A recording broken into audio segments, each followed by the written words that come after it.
Hello foodies. आज बनवूया भरपूर विटॅमिन्स, मिनरल्स, झिंक आणि आयर्नने युक्त असलेला बहुगुणी पालक. तर हा पालक खाल्ल्यानंतर तुम्हाला आरोग्याला भरपूर फायदे भेटतात. पण असा हा पालक सगळ्यांनाच आवडतो असं नाही. पण अशा पद्धतीने तुम्ही जर लसूणी पालक जर बनवला तर तुम्हाला नक्कीच आवडेल. तुम्ही एकदा ही रेसिपी नक्की ट्राय करा. चला तर मग रेसिपी सुरू करूया. त्यासाठी पहिल्यांदा मी पालक स्वच्छ धुवून घेतला. त्यानंतर छान बारीक चिरून घेतला. मग 2 टोमॅटो, 2 कांदे ते पण बारीक चिरून घेतले. नंतर 8 ते 10 लसणाच्या पाकळ्या ठेचून घेतल्या. मग आता तेलामध्ये आपल्याला जिरं टाकून घ्यायचं आहे. जिरं छान फुलल्यानंतर त्यामध्ये आपल्याला ठेचलेला लसूण टाकून आपल्याला ब्राऊन होईपर्यंत परतून घ्यायचं आहे. मग आता यामध्ये आपल्याला बारीक चिरलेला पालक टाकून आपल्याला परतून घ्यायचा आहे. नंतर यामध्ये मीठ टाकून आपल्याला बारीक पालक होईपर्यंत शिजवायचा आहे. आता हा पालक एका प्लेटमध्ये काढून घ्यायचा आहे.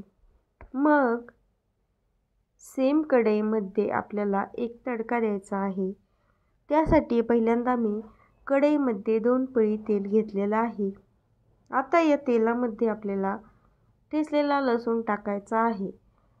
लसूण ब्राऊन झाल्यानंतर आता यामध्ये चिरलेला कांदा टाकायचा आहे. नंतर कांदा पण आपल्याला गोल्डन ब्राऊन होईपर्यंत परतून घ्यायचा आहे. मग यामध्ये आपल्याला 2 लाल सुक्या मिरच्या टाकून घ्यायच्या आहेत. मग आता यामध्ये चिरलेला टोमॅटो टाकायचा आहे. टोमॅटो आपल्याला छान एकजीव होईपर्यंत परतायचा आहे.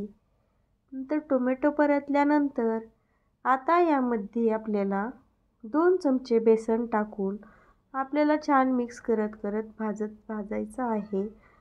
म्हणजे आपल्याला बेसन अजिबात कच्चं राहू द्यायचं नाही. खूप छान मिक्स करत करत भाजून घ्यायचं आहे. तुम्ही यामध्ये बेसनऐवजी डाळवं पण मिक्सरमधून काढून टाकू शकता.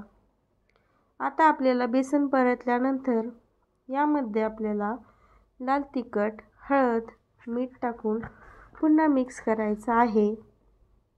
आता यामध्ये आपल्याला शिजलेला पालक टाकून मिक्स करून घ्यायचं आहे. पालक मिक्स करून झाल्यानंतर यामध्ये आपल्याला शिजवलेली मूग डाळ टाकून मिक्स करायचं आहे. तुम्ही यामध्ये तुमच्या आवडीनुसार डाळी टाकू शकता. मूग डाळ, तूर डाळ, हरभरा डाळ कोणती पण डाळ टाकू शकता.